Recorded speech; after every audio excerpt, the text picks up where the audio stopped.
been seeing this season. With the slight changes in Warmox, that makes Olaf a sudden favorite to be banned out, and Kill as well.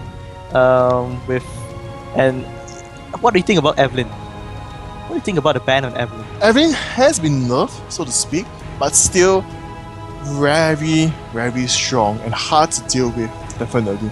So, I mean, overall, because she has like the passive invincibility, something you want to be wary of at all times. And her ultimate, even though does not do as much damage right now, but still, it does decent damage and slows everyone down. And has the shield. Yes, the main thing is the slow happening and the shield and the additional burst coming from other skills. So, yep. A lot of people. Yeah, sorry. Go on. What do you want to say first? Before I was saying that Evelyn is also a very scary kind of ganker, and even in team fights, she does contribute.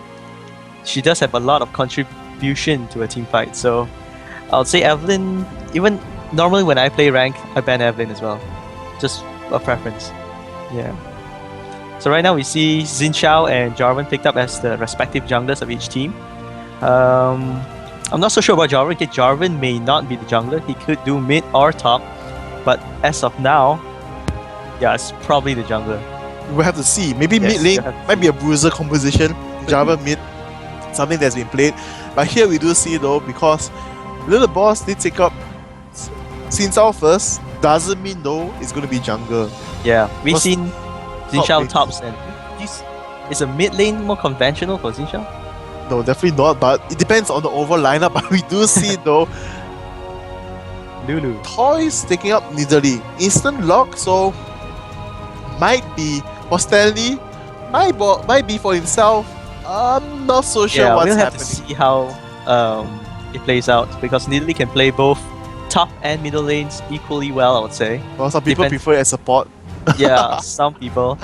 But yeah. if you play the middle lane, the AP comp, the spears, chucking spears in the enemy's faces, that hurts a lot with it gives a lot of siege capability to the team. If you play as a top, Nidalee is a very good bruiser. A very good person that can dart in and out and just wreak havoc behind the lines. With short cooldowns on her abilities and dishing out so much damage even though she does not have that much overall. A very versatile pick, I would say. So, AD carry being picked up first is going to be Graves. I was hoping to see Draven again. Actually, they picked up Draven the other day. It was a massacre. But TPA does what they want because they are TPA. Nah, they have a game plan in mind, definitely. So we have to see how KLH responds to this, because they are contemplating right now. And you see a Misfortune being picked up. What do you think about that? A Misfortune against a Graves. Misfortune actually has the best early game of all AD carries in terms with of Taric overall stats. And added with Taric is even more of an early game champion. And her burst might not be so high in comparison to one Graves buckshot in the face, but her chase ability, the double up overall just from auto attacks just adds on very quickly and easily. And I can already picture their game plan with Jarvan jumping in with the Cataclysm and bullet time from MF. I thought it would have been the Jarvan mid. You might see Amumu, because Amumu is so strong right now together with Misfortune, but he is a bit reliant on the jungle for the buffs in the early stages and easily countered, so maybe not. Amumu is not going to be picked up, but here we see that actually we totally forgot about Kha'Zix. Kha'Zix is being left right out there. So what is KLH? Does KLH has a response for this? Do they have a response? We'll see with that last pick what they intend to do to disrupt Kha'Zix from his okay, I jump in and kill again, and jump in and kill again kind of style that Kha'Zix like to play. But Kha'Zix definitely, before you jump in for the kill, you want to chip them down as much as possible. With the void spikes, it is so easy. And if Nidalee is an AP Nidalee, that makes it so much more easier. Can a middle Nidalee ever play physical? I mean, you could, but it's not as strong. Yeah, it doesn't have much ground to play around. Yeah. It doesn't have a juke ability. Yes. So the top lanes are better because the extra brush for the movement speed to juke in. Her passive actually gives her extra movement speed when she hides in the brush. Is it how much was the movement speed boost? 10%? I think it's 15 or 20. I need to that's double check on that, definitely. So here we do see last pick though on the side of KLH. It's going to be Zed. I did see Golden's training Zed quite a bit, so it's going to be interesting to see how they decide to play this. So yeah, definitely something to take note of. Zed, a highly contested assassin in the change of pre-season 2 for the item changes. So it's going to be a I- Kha'Zix against Zed. We do see Toys picking up Kha'Zix right there. Two mid lane bruisers dishing it out for the win. So it's going to be a AD composition for the Kuala Lumpur Hunters, and we're going to see a lot of black cleavers being picked up because that's Now, we're as going to see how more Last Whispers right now, actually. Because, Last Whisper. Cleaver has been Mm. taken out. If you did see a few of the times, like the AD carries, they skip Black Cleaver, they got the Brutalizer and move into the Last Whispers first, but later on, they'll move back to the Black Cleaver. But So most definitely say interesting. most misfortunes go still with the black cleaver because of how fast they stack up with bullet time. Yes, definitely. Yeah. That's the only reason why Misfortune will rush it after Bloodthirster is because the bullet time, instant 5 stacks for the team, and for Zed, Jax to charge in to do damage, it's going to be so easy. So both very heavy AD comp and TPA with actually very strong disengage. They have Sinsal right there. That's Yeah. ultimate to push everything back, Yes. but Jarvan at the same time to catch everyone into the circle. So I know in your mind you think the TPA is going to win already. Maybe. I am thinking that, yes, but I am thinking composition wise, I'm liking Kuala Lumpur Hunters. But anyway, we do see in the end it's actually a change there. Toys is going to go Nidalee mid and Stanley is going to go Kha'Zix top. So just take a look at what Toys is going because it is again Flash and Teleport. So it'll be interesting to see what happens. So it's going to be a AP AR. AP means it's ability power, armor, magic pen, and more ability power. I thought it meant armor. So yeah, AP, armor, AP. So So what you basically the meant? marks is for magic pen, and then you have AP, armor for the yellows, and then the In summary, she chose pain, pain, and more pain. Yeah, And a bit she's of going for a tankiness. heavy nuke composition. And we do see though for the side of the offense, so it's going to be quite similar masteries. Yes, same old. But we do see though not ticking up the point in Summoner's Draft because it's still using teleport and flash. So Summoner's Insight with Mastermind is so much better. But with the Butcher as well as extra physical damage right here, you're gonna be able to farm much easier as well. So interesting things to come off for this match. So it's gonna be a mid fight. AP against a bruiser, but Nidalee does have the range advantage. There's one spear hit. So let's just take a look. Oops. Wow. Take a look at what's happening right here. We still see that it's gonna be flat magic resist, flat armor pen going up, stacking up 12, and flat AD for the Quintessence, something very normal. Yes. And on the side though for the masteries, it's still similar. It's gonna be 21-9 instead of 0. I mean in utility 9 points because it doesn't need the mana regeneration. So it's going to be fine. Opting for all the damages, but definitely no need critical strikes because, he's going to do tons of damage. Let's check the AD carry, see whether they have that extra 1% of critical that you call. Trust me. Okay, I'll tell you. Okay. On the side of XFF, no. But side of BB, yes. Alright, let me try. Let's leave long See that. enough. So here we Alright, do see. there we go. There it goes. 1% critical chance. Mana regen favors. That's how I've seen how BB play quite a bit, and this is the rune set he has been running for. Depending on what type. If it's a caster, he'll get the mana regen per 5 at level 18 to get a small mana in the end game. Wow, seriously. And then we do have the armor pen coming out because Grace does so much damage from his abilities, and the armor pen is going to help out so much. And here's just basic 21-9. And quickly, before a few more seconds left, we're going to see XSF. I've seen XSF play so far is flat AD, attack speed, and armor. See? No, I think he 1% has. right Does there. he have criticals there? No, attack speed. No, it's attack speed, that's why. I mean, I've seen them play quite a bit, so I understand of the overall build. But A very experienced man. interestingly, the masteries, 1 point is missing actually. You do see here is 14, 13, and 3. So right now, I guess we're going to move into the game already from there. Interesting to note that the two games which, I worship Tarek, the two games where they had Tarek, both teams lost. Mm-hmm. So I hope this game isn't some sort of a jinx that if you choose Tarek, you lose. You jinxing Yeah. KLH now? They have a Tarek. Yeah, I know, that's the thing. Tarek has been losing all the games before this. Poor Tarek. Poor Tarek, Poor really. Tarek. Anyway, so here we're going to move into the game very shortly. So let's see whether what he says is right. Or Yes. because you are the curse of the Tarek. Whoever Yeah. chooses Tarek because you like it, is going to lose. Yeah, but Tarek is so cool. So cool. Anyway, so above all, before anything, once again, before we move into the game, reminder for you guys, there is a watch and win competition going on right here, but it's only for the Singapore and Malaysian servers, just Yeah, to you confirm. chance for you to Yes. win those awesome skins. I'm pointing it the wrong way. Those I mean, awesome there are- skins behind me. Yeah, here definitely Yes. is the same. But also, just post up your festive greetings to us for Chinese New Year. So right now, we're gonna move right into the game. It's gonna be the Taipei Assassins against the Kuala Lumpur Hunters. And here we go. No pins coming up from both sides. They simply know what they want, what has been planned out. We do see though at the side of KLH moving down through the mid, or pink is coming down. They might be trying to invade onto the blue. So this is going to be a sight to see if anything spectacular or amazing does happen for the level 1 fights. Yeah, The we level could 1 fights are always so interesting. Yes, it is. And we could see that MF actually already reached the middle points so soon. I mean, so fast because of her passive. What's passive called? I think it's like strut, which is a Yes. weird name. This actually makes you walk faster if you strut. So yeah, Heals, combination with stuff. Somehow. heals makes you walk faster. Take that one, kids. That joke right there is still definitely Yeah. something interesting to know. So we're gonna see a lane swap maybe happening, or KLH just guarding the raid because seemingly Red Hot Race will take the raid first, and with the wall being planted, we see they're just dancing around for both sides. Nothing much happening. Just explore what's gonna expire soon for the side of TPA. Going to be able to check whether they do blue first. But here, this is an extra 3-minute wall, so we're going to see what happens. Is there going to be an engage or anything I happening? don't think there will be a lane swap, but they are certainly set up for it. I don't think KLH Hunters will initiate the swap per se. I think it is going to be a lane swap. Because you see MF and Tarek is here at the top side, Javan.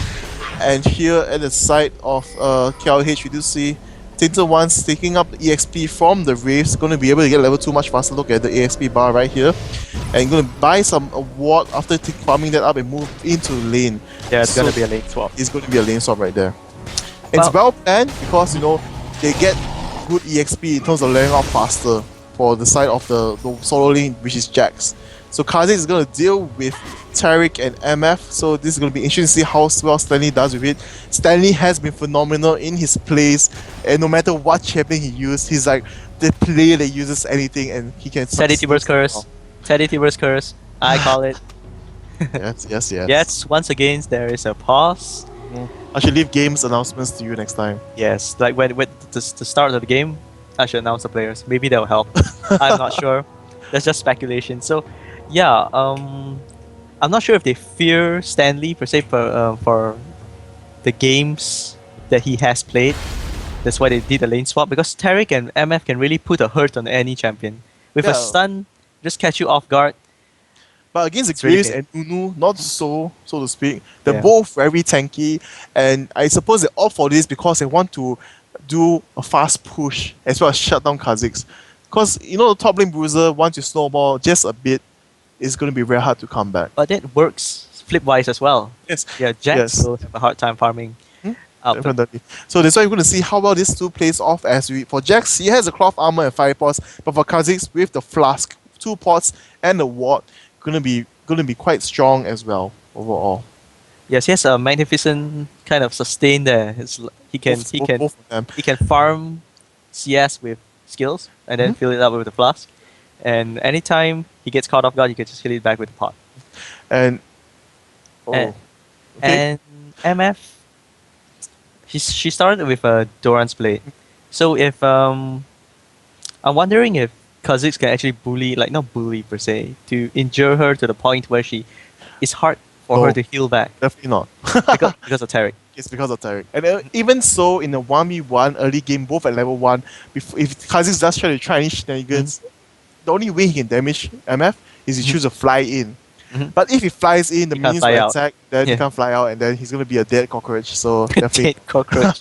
Yes, I refer to Kha'Zix as a cockroach, while some players call it the grasshopper. So I call it a cockroach because it's so hard to kill. Let's see. It's like jumping all over flying around the place. So disturbing. Were you into Pokemon when it was the biggest craze around? Yeah, so you're going to say it's a Scyther, is it? Yes, it's a Scyther. Look at that. That's a rip-off Scyther. So you're going to go for the Grasshopper or Praying Mantis now, is it? I'll go for the Scyther. I don't even know what Scyther is. What's Scyther? It's like a Praying Mantis kind of Grasshopper. It's a standing green insect.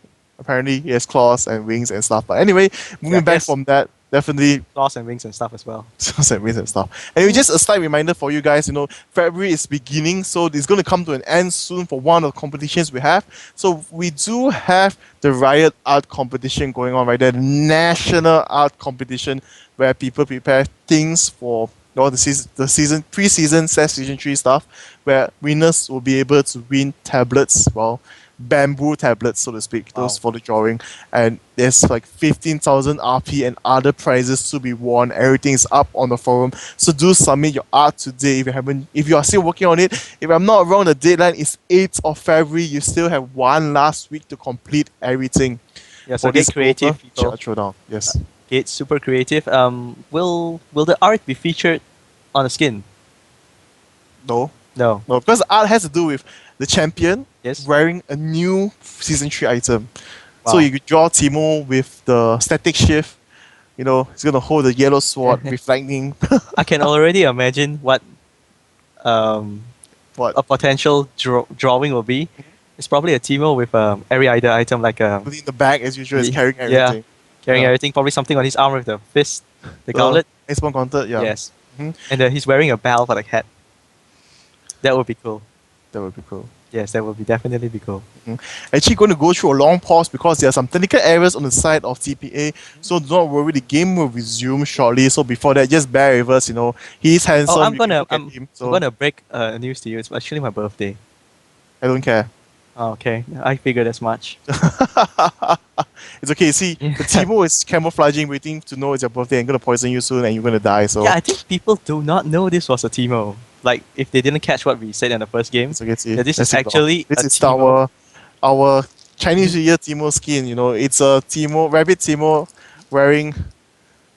Well, A loon. I'm not sure how to say it in English though. It's lion. It's The a- lion's dance thing.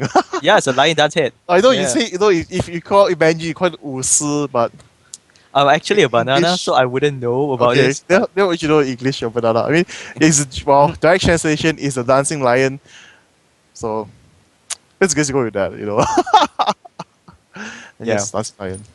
Shenanigans gonna eat you. Actually, can you purchase one of these in Malaysia? No. No, it's only in Singapore. Yes, How much does it cost? your life. I will pay my life for that. Most definitely. It's so cute. Look at it. It's so cuddly. It's everyone's Apparently, favorite some people toy. said happy birthday, Eh. Dyrus. So you look like Dyrus. Oh, okay. Well, why Dyrus? Dyrus is any. Why you? Well, I mean, people Skara. compare me to Skara, and I suppose you're Dyrus right now. No, Dyrus is the Okay, top laner for Skara fits TSM. you. Skara fits you because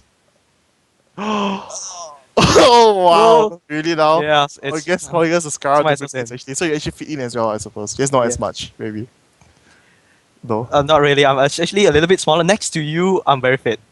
Okay, so that's what. That's the card you're gonna play right yeah, there. that's the card I'm Wow. gonna play. Anyway, But you're taller than me. Okay, for you guys that do not know, my seat's actually pushed up higher. no, he's actually very tall. He's preparing for me. I'm gonna crush him later. He's gonna become short, so don't. He's gonna do the Teddy Mall. Roar. Actually, your picture shouldn't be Annie. It should be Volley Bear. It's not that he doesn't know Dyrus, but he asked why Dyrus actually. Yeah, I do know who is Darius. Yeah, I just explain it out for some of the guys who might not know him. So just confirming that because he did mention that XSF is Darius instead of Pillow and actually finally gonna move back in the game. So we're gonna stop with these shenanigans and gonna see what happens right now. Back to the TPA against KLH match. Come on, let's go. And here we are. Yes, yeah, here. So Raze after taking the red buff, moving on to the blue buff, very easy right there, not taking too much damage from the minions. Tinsa as well, completing the buff very quickly, but will the gank happen at top? That's a hard call to say. It's usually better to wait for the person in the that's facing a dwell lane as a single champion to wait for levels. Yeah, so I think there will not be a gank so soon. But it's hard to say, because one of the objectives that Jarvan is so good is that he also helps out so much in breaking down turrets because it's the Martian standard, the flag he tosses out, weapon. Greaves grants the attack bonus attack speed, so it helps them AD carry, especially taking down towers easily. And here we can see it's a fair trade in the mid lane right there, both farming up very easy, both poking around, and Well, one using energy, one using mana, and Toys being able to heal up with the Fairy Charm shouldn't be that much of a problem. Do you prefer mana or energy on the champion of your choice? Early game, I would prefer energy. Okay. Late game, definitely mana. Well, yeah, that's well said actually. That's actually exactly what I want to say as if you asked me the same question. It's because I've taught you everything, so Yeah. I know thinking. Okay, so here we're gonna see Little just farming, gonna ignore Graves as well as Nuno right there, but just look at that, taking up so much damage. And if you didn't notice, Dinter actually taking up Ignite and Exhaust going down to BB. And Xinxiang being caught out there. It's probably the first to come down. Yes, he will go down to the Ignite right there, and there goes first blood on the side of KLH. And not only that, double buff going to XFF, and we Yeah, can see and Jarvan might actually dive on to the top lane. Jarvan is waiting right here, but the bottom turret is actually might go down right here. So let's go and see how well they go. They push him away, so we're going to apply pressure on the top lane turret. So it might just be a 1-for-1 tower trade, but the first blood and double buff going to the side of KLH, and this is going to be very interesting. I'm very excited now. Yes. KLH is ahead. And Yeah, look at that, and the top three with the flag being tossed behind right there. Escape mechanism prepared at the same time, just granting the attack speed buff. And the tower for both sides will go down about the same time right there. And there goes, we take down the KLH takes down the turret first, and BB leaving it to the minions, takes down the turret as well, but continue up the pressure with Dinter at the bot side. Wow. So right now, I think things will even out, and I think the lanes, the re-swap will happen, where Miss Fortune and Tarek will go back to the bot lane. Yes, definitely. You might see, because you can see that they're actually going to continue on with the aggression because they had the double buff and Jarvan was there to walking out. They did scout out the jungle and Sinza was nowhere in the vicinity, so they're going to push out more pressure before Nunu and Graves actually come back because they teleported first, and Jax is going to be able to free farm a bit more, catching up with the CS in comparison to Kha'Zix. Look at the damage coming out, just so painful right there. Actually, before ultimates come into the game, it is relatively safe to push off your lane. If you fight against the Lee Sin, you don't want to push out too far. Like, Yes. Lee Sin is just those Terms- so strong. terms and condition apply. Terms and condition apply. Anyway, so here we're gonna see the lane swap's gonna happen. Might not be a swap actually. Dinter being a boss, right? They're gonna stop the KLH from TPing back, so they're gonna be able to apply more pressure as they did go back first. We can see Grace with the Vampiric Scepter and the boots, but the side of MF not only going back, and the minions are pushing on to the tower already, and Jax and Jarvan moving to the top side while MF and Terry gonna move to the lower area. Yeah, MF picking up a BF sword, and probably that's going to be turned into a Bloodthirster. Bloodthirster right off the bat, and then into a Black Cleaver. Yeah. And not only that, she has an Elixir of Fortitude as well, so using all the money instantly going for a super strong start, so just being overall damage output, and Kha'Zix is gonna be pushed out so strong from the lane as Kha'Zix only has a boots and a cloth armor right now. Yeah, the Elixir instantly restores 250 HP as well, so they could turn around a gank at some point. Only that, it counters Ignite at the same time, works like a barrier, and it's a good pickup. If you time it well, you can bait your opponents as well. It's so strong in the early stage, definitely. Yeah, so she just doesn't want to take any chances. She wants to extend her lead with the extra first blood. She can afford. She has that spare cash. Going for the kill on the Toys right there, being very aggressive, but not enough damage coming out right there. But going to be able to push Toys to fall back into safety before coming out once again. And Little Boss being aggressive at the bottom side, wanting to make sure the tower does not go on too quickly. Dinter once at the top side, being poked by Dinter as well as BB right there. So both teams being very aggressive in taking down the towers, trying to take down turrets as fast as possible. And the only goal difference right now is actually just a first blood that happened. Yeah, just a meager amount, 600 gold. Anything can happen from both sides, and I feel it's more like a tower race right now.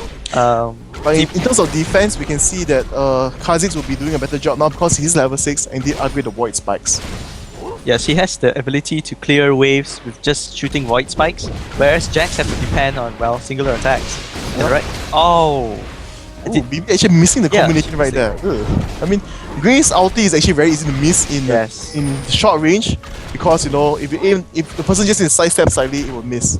But if it's a long range, it's much easier to hit because, you know, it just travels so much faster then, and then even if you miss the initial blast, when it spreads out the cone damage, it's just gonna hit. And we can see that TPA will be the first one to take down the tower. So in a sense, they accomplished what they set out to do. They want to re-swap the lanes per se. But here they are not. KLH is not falling short as well, being able to bring down the tower to very short. Look at that, Toys teleporting in from the back area, going to be able to take the kill onto Valence right there. Well planned by TPA, and this might transition into a Dragon very soon. But Yes, that's great teamwork. but no, it's actually going to go for the mid side because of the teleport. Red Hawk base was in the vicinity. The flag goes down once again, as we mentioned. Look at that, taking towers down so quickly. But they're going to be surrounded very quickly. They need to get out there. I do not think they can take down Xin Shao, Nidalee, and Nunu at the same time. And even Graves coming into the fight.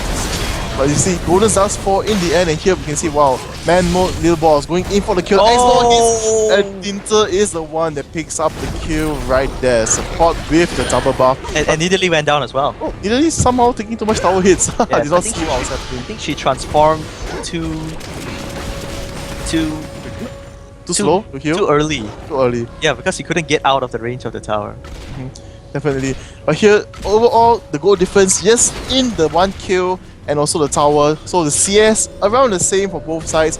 Well, just the first blood goal putting KLH slightly higher above. So definitely going to be something interesting to see what happens from here on. The there. TPA actually got a little bit ahead because of the tower. Yeah, so Slightly there. slightly the tower and the kill, as I mentioned. Yeah. But overall, interesting to see what's going to happen because both teams, all their champions have so much potential. Assassination coming out from the Kha'Zix as well as Zed. And then we have far range chipping out of armor later on from MF and chipping out of health very easily. And Nidalee, random spears throwing as assassinating down people, everyone knows about that. And the dive potential for both sides as well for the Martians, the divers. We have Tin Zhao as well as Jarvan right there fighting against each other. Which is the stronger the Martian shout is gonna win. And if Garen was in here, it's probably gonna be more complete. Shouts to Marcia, he shouts runs in. So does Lux as well. But anyway, moving back, you can see that Dragon is most probably going to be the next name up on the board. Because he's going to be able to push top very quickly. They cannot let him free farm. He has the Brutalizer up and ready. And for the side of Kingdom once he has Giant Belt, going to be much more tankier. Going to go for a more tanky road for the team. Most probably going to be onto the Warmogs.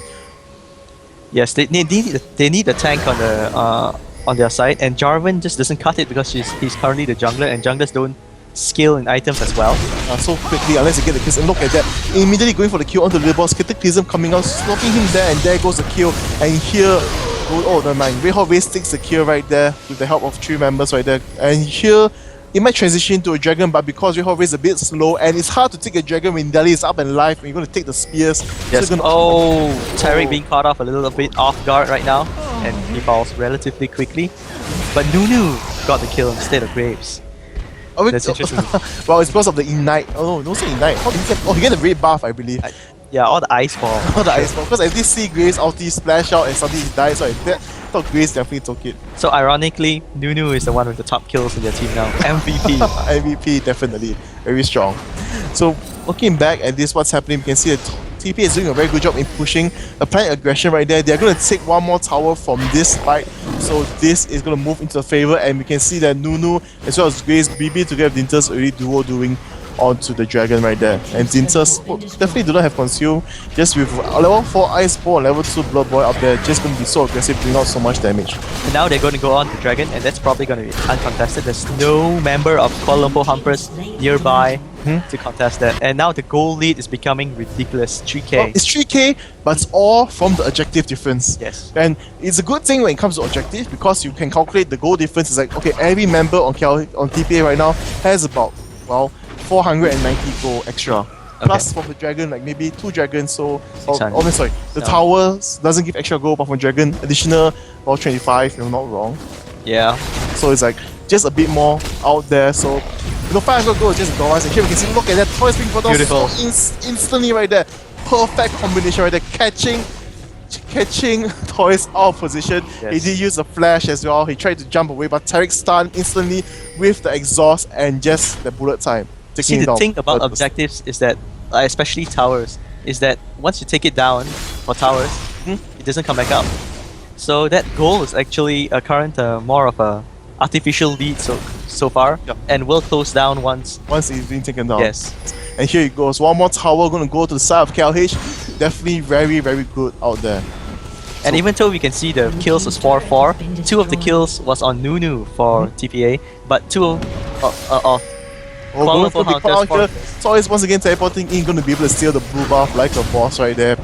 Good play, but here we do see Jax actually teleporting in as well. They're gonna... Nope, he cancels the teleport right there. Just showing his face. He cancels the teleport halfway, and he's gonna continue to put the pressure onto the top side. But in terms of overall items, both teams doing very well. About the same. But we do see Nunu though going to opt for a more tanky path. He takes up the Giant Belt instead. Is that going to be a Warbox? What do you think? I think it will be a Warbox. So dive into tank. I mean, for right now, for supports, if you do snowball, it's better to just go for strong items instead of GP10s and things like that. So this is going to be interesting to see what he does build out from this. TPA, As you know, he wants to stay up alive and do the Blood Boy as well as Ice Boss as much as possible. and it's a very good disruption. You know, Nunu, you don't feel like you want to hit him because he really just chucks ice balls and blood balls people. But if you ignore him, he pumps his team up to a level of such strength. So yeah, that's a good choice going for a tanky build. Just being very disruptive, being at the front line in the face. Right now we see TPA took down another tower, making the tower count 4-2, and that is basically that 3k goal lead.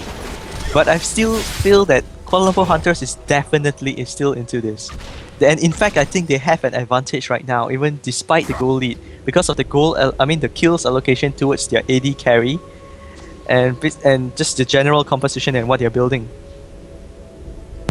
So let's take a look at what you mentioned. Let's just sorry, moving the mouse accidentally. Let's just take a little bit about the goal difference out there. AD carry raised 5.4, but actually okay, so MF is not that far behind because the difference actually coming from the extra global goal you mentioned. So MF should actually be in the lead from this, but because of the global objectives, the money is in his favor of Graves. Support side, about the same as well, just 600 gold difference, but side of mid lane we can see that Golden's just 200 gold difference, Jungle 500 gold difference, top lane side, Stanley together with Tainted Ones just 800 gold difference. So it's just these small goals. As I mentioned, it's like all the 500 gold coming out from the objectives, right? They're just stacking up into TPA. Especially the dragon, because the dragon is something that respawns and something you will want to contest every time it spawns. And the next time it will be up in around 2 minutes or so, 2 minutes 15 seconds. So we'll see the next big encounter probably be around the dragon as well. Yep, as dragon is spawning up very soon in about 2 more minutes and 20 seconds, somewhere there. But we can see MF and Tech going to be very bossy.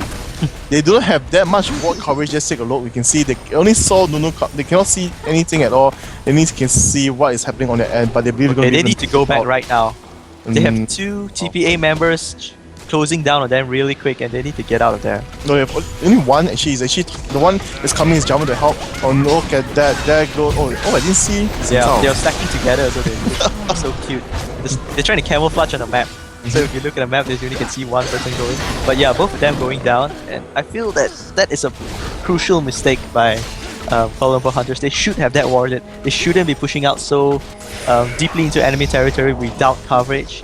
And with seeing the all the lanes empty, most of the time you will smell fish. Yes, but not only, but it's gonna be fine because from that kills, KL Hunters is gonna be able to take the tower because they did distract 4 members down to the boss side. Here we go to kill onto toys once again. Most probably Zach going in the amount of damage and the ignite is just enough. Yeah, just enough to take down. And here we see Stanley going in like a boss, but no, it's gonna be able to be poked back actually. But Golden's gonna be caught. No, he flashes away. Tainted One's taking an ice blast right there, gonna be able to run away, but they do use the shadow and flash as well to get out.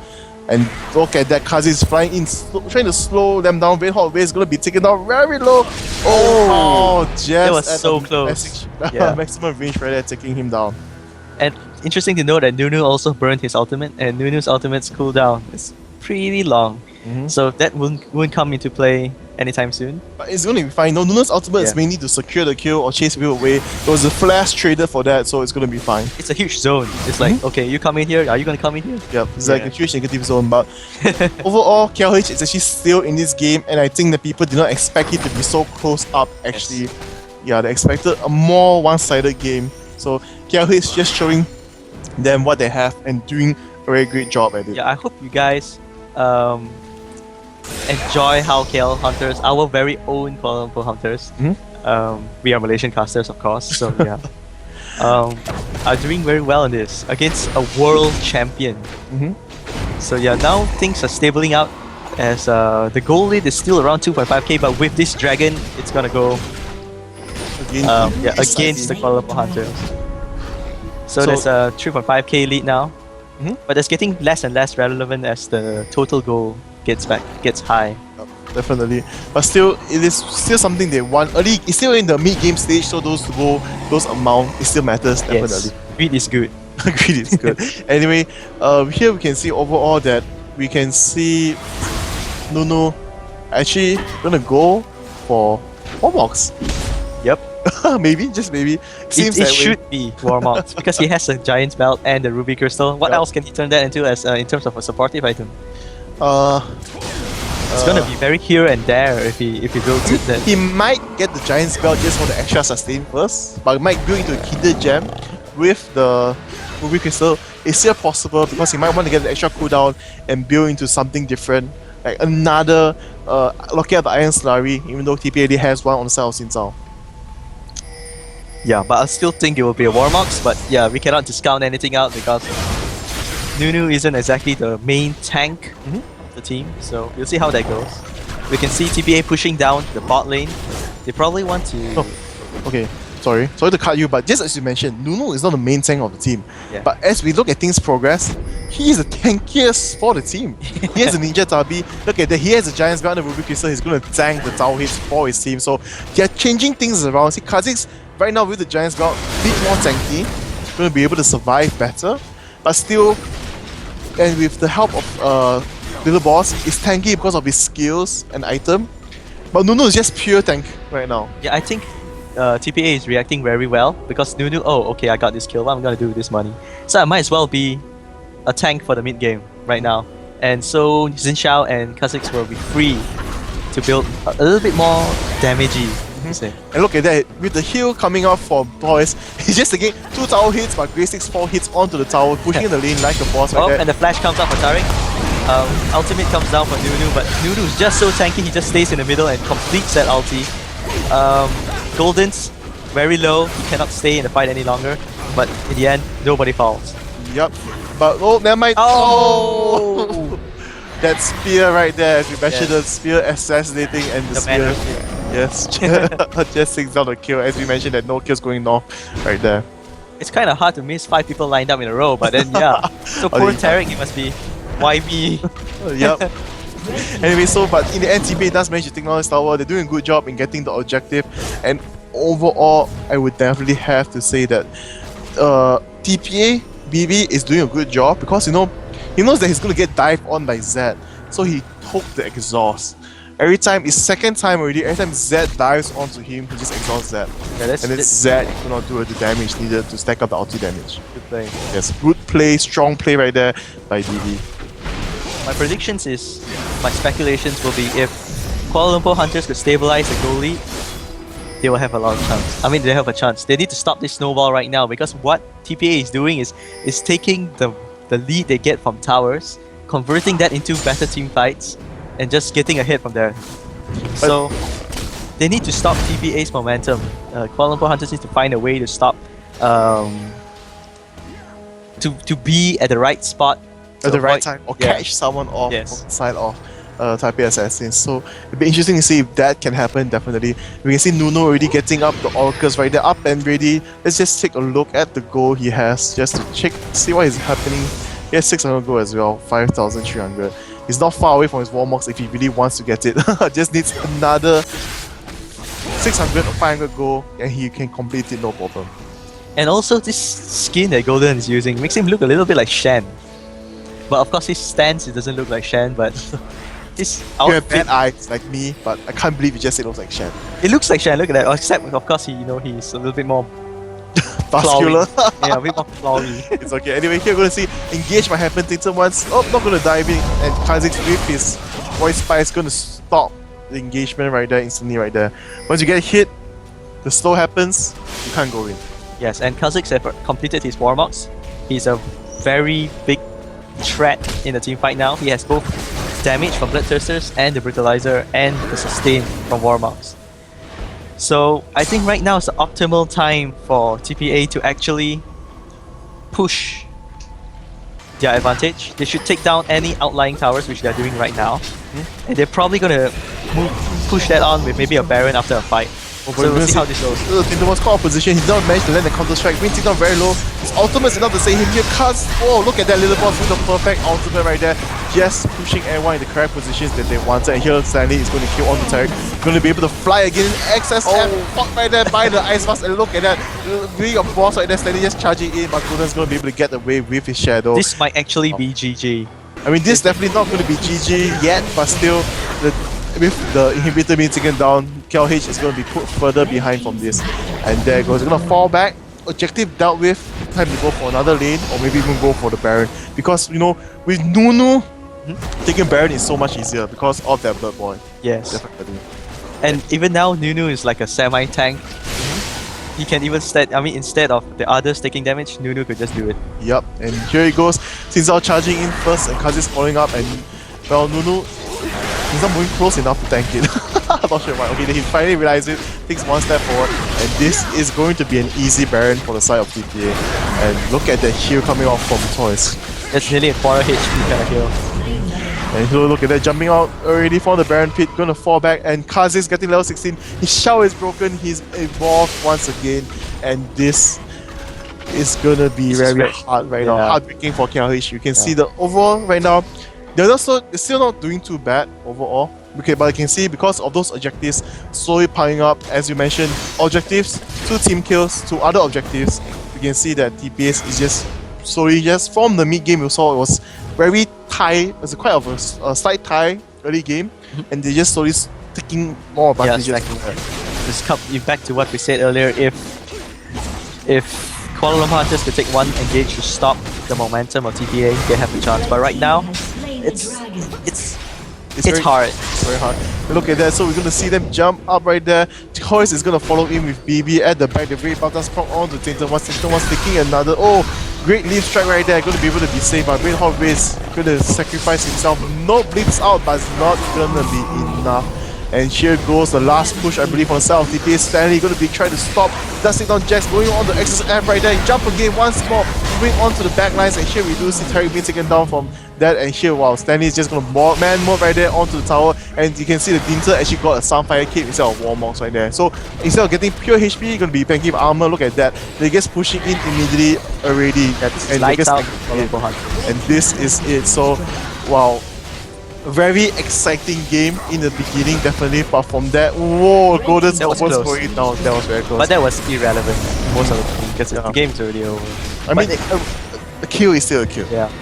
But a good job, I would say, to Kuala Lumpur Hunters despite losing. And the game ends with 11k gold difference, 6 tower difference, 3 dragon, and the Baron. And that is actually where the difference is from the objectives coming out. It's just that gold piling up. The snowball pile of snowball from towers and objectives is just so strong that they just carry it all the way to the end. Yes, definitely. So here, let's just going to take a closer look into the score screen for a while before we, so-called end the night and everything that's happening. So here we can see for the side of Italy completing Archangel staff upgrade already with Service Embrace, Rod of Ages, Grace with the Bloodthirster and Static Shift. Static Shift is very good at pushing lanes, definitely, with extra Brutalizer. The goal difference right there piling up with the kills, assists, and as well as the global objectives being taken down. And here, Sinzao, actually getting a Static Shift in the end. Well, not that, with the, definitely a great boost. I mean, attack speed, critical strike, the movement speed is more crucial, I suppose, from the engage better. Do you know if the shift charges out as he charges with his ultimate? Yes. Cool. Like any movement skill you use, it will charge up the static shift charges very easily. So that's why Ash, who kites opponents as she moves, she gets it. Or Vayne, who tumbles, gains up much quicker as well. Irelia as well. So it's very interesting to have this item. So here, Dinter, as we mentioned, he got the Sunfire Cape. So tanky for the team. Who needs Shreya when you have a Sunfire Cape? And side of Kha'Zix, in the end, getting the Warmonks up and ready. Bloodthirster, Brutalizer, going for the last Whispers already. Just tons of damage coming out from Kha'Zix as and well. He's completing the Home Guard boots as well as the Sunfire Cape. Overall, CS not losing out so much, definitely, but it comes from the global objectives and the chance of farming just slowly piling on and the pushes coming in. And Race right there, he does complete the Lock of Iron Story, but couldn't go up even further from that area. One thing to note. One thing to note, Tarek lost again. Oh yes. I'm so sad. See, the curse of VP Commander. Yes, I'll disown Tarek now. No, Tariq, you are not good. And Miss Fortune actually doing a very good job catching up with Grace, definitely with the early kills, the buff, and the items and gold. So definitely still very strong. Yes. So this is the end game for today with TPA against KLH, and well, in the end against the Titans.